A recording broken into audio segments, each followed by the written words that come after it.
ناظرین، اللہ تعالیٰ نے اس کائنات میں کروڑوں مخلوق کو پیدا کیا، اور اس مخلوق کی تعداد اتنی زیادہ ہے کہ اگر آج ہم اس کا شمار کرنا چاہیں تو ہمارے لیے ممکن نہیں ہے۔ لیکن اس مخلوق میں جس مخلوق کو اللہ تعالیٰ نے سب سے زیادہ شرف اور عزت بخشی ہے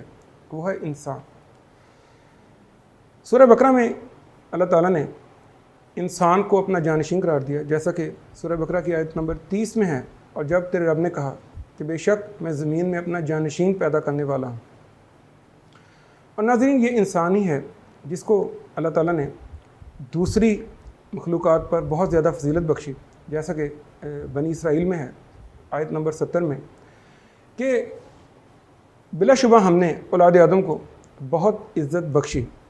انہیں خشکی اور سمندر میں سوار کیا، انہیں پاکیزہ چیزوں سے رزق دیا، اور دوسری جو بہت سی مخلوقات ہم نے پیدا کی ہیں ان میں ان کو فضیلت بخشی، بڑی فضیلت بخشنا۔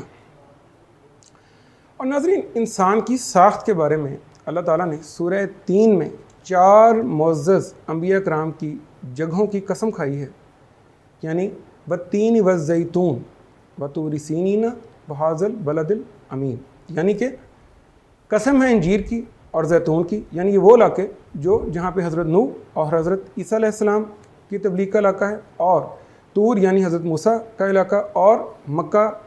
عزت والا امن والا شہر یعنی نبی کریم صلی اللہ علیہ وسلم کا علاقہ۔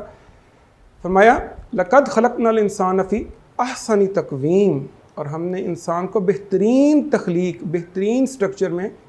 پیدا کیا۔